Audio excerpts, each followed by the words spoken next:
Hello, guys. Happy Valentine's Day. I hope you loved yourself. Or you guys who have, you know, better halves, you had a good time. So, anyways, today being Valentine's Day, I thought I would share some of my story with you guys, how I met my husband, and when was that, and what it was like. We get so many questions from our friends, from any other new people that we meet, of how did you guys meet? How did you end up in the US? And how did you end up in Africa to meet Brenda? And they're not bad questions, they're normal questions anybody would ask. Um, and I get the same questions from my friends back even in Uganda who really don't know my story. So I'm gonna start sharing my stories with you guys. What's been my experience dating or being in a relationship with a person out of my race, and what are the society's expectations, and what are the judgments, and what's my journey been like. From my husband's family, from my own family, from my friends, from his friends, from other people around us.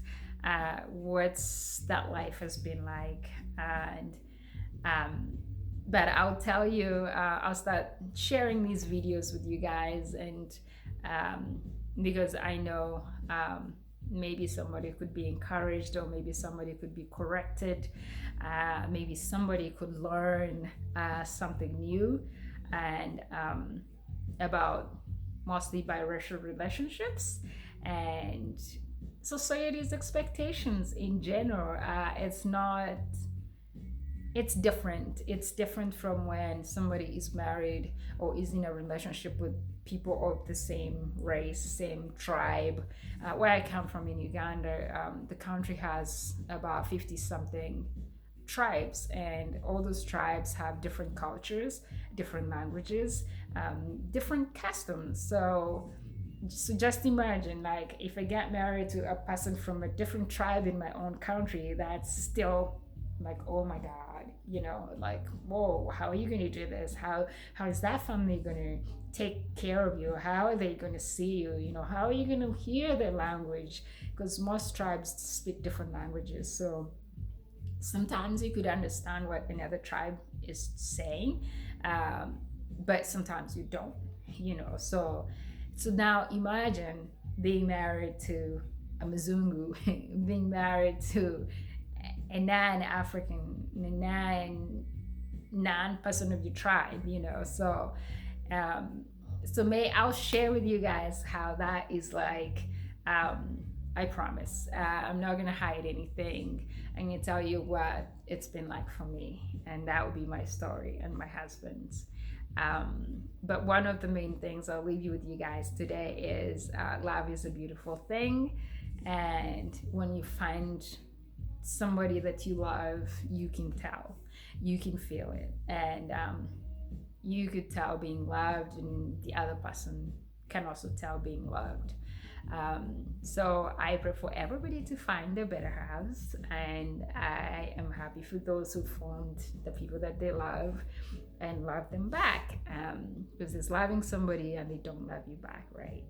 So, anyways, we met in Uganda. I was 18 years old. That was in 2003. I had just finished high school and I was joining college. When Corey had just finished college and moved to Uganda, um, to work under the Ministry of Health, doing HIV and AIDS research. So we were both young. He was, let's see, how old was he? He's like 25, and I was 18. So it was like a new thing for all of us. But it was cute. It was so cute. I remember the first time I saw him walk into the canteen, how we met. I had just finished high school, and I had started working with my aunt, so as to wait for college. And my aunt she used to run a canteen or a restaurant in that hospital facility. And yeah, so I started working for her or with her, um, doing like waitressing and doing like cashier kind of work, taking people's orders, and making sure all the expatriates were taken care of. So I was like the new little girl, on the block. And so it was fun. I remember seeing him walk in, tall, handsome young man. And it was like, he's so cute. And he walked in and he went to the table where I was. I was seated with my aunt, and he goes, "Hey." And my aunt's like, "Oh, hi, Corey." And I was like, "Oh, okay, I guess his name is Corey." I was like, "Hi, my name is Brenda." He's like, "Oh, my name is Corey." I was like, "Nice meeting you." And he's like, "Oh, you must be new." I was like, "Yeah, I just finished my high school and I'm working with my aunt." And he's like, "Great, nice to have you here." I'm like, "Thank you." He was like, "Can I have coffee and my normal breakfast?" Because they knew his breakfast. So, and then my aunt was like, He's like, "Yeah, he's cute, isn't he?" I was like, "Oh my gosh."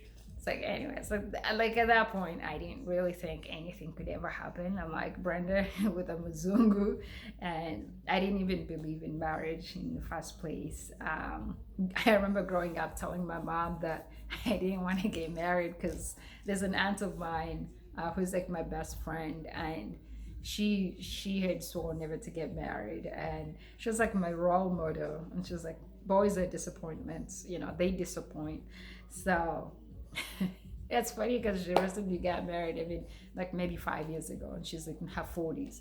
So but so I didn't think anything would happen. But then every day I would see him, and he'd like come to me like for anything he wanted. And I would like find myself going into the lab, like where they work from, and saying hello. And he says I stalked him. But I would go in there so that I could use computers, as they used to have so many computers in their lab. And so he'll be like, "Oh, yeah, you can use my laptop." So I'd be on his laptop, like doing some research, reading some things online. And it was fun. Before I knew it, like a few months later, he was giving me rides home, like after work. He would come into the canteen running, and he'd like, "Do you want to ride home?" I'm like, "Sure." "Why should I use a taxi if you can drop me home?" So I used to stay in Old Kampala, which is not far from Mango, if you guys know that place. And maybe like 20 minutes drive without traffic.